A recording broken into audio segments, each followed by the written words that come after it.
When I arrive on the scene of a collision, the first thing is to walk the scene. So you're going to look for any evidence, tire marks, there's usually something. You're going to take out some cones to indicate where the car went off the road, where something happened. Then you're going to photograph it forward and backward first before you do anything. Depending on the scene or how big it is, we're there usually between 5 and 9 hours. My name is Michael Francis, a constable with the RCMP. I'm currently with the Northeast Traffic Service Unit, Cape Breton, and a member of the Collision and Reconstruction Service Team in Nova Scotia.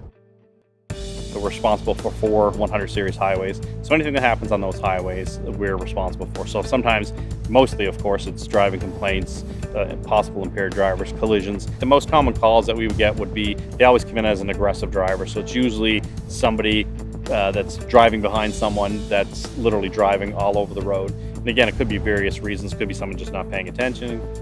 I've been involved in the Collision and Reconstruction Service program, called CARS for short. Throughout my years, there were people all trained similarly, but things were not done the same. So what they did is they came out with a program where we would all do things the same, use the same words.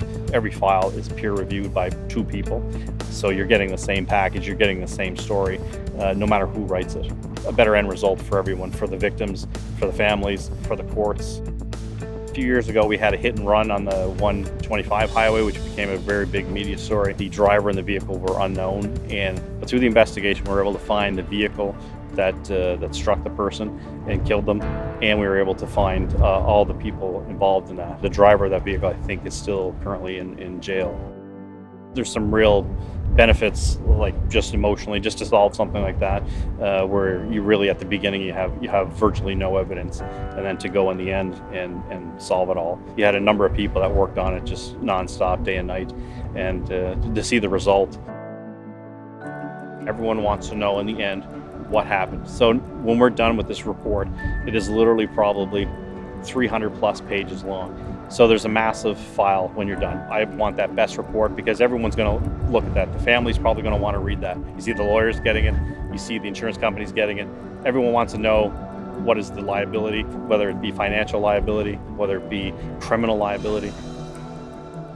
Nova Scotia, I think it's kind of unique. Just we are the end of the land until you get to Newfoundland. And when people try to find us, I tell them to go down the road.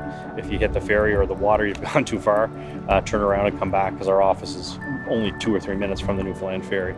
Every day of my life, I smell the water, I hear the water.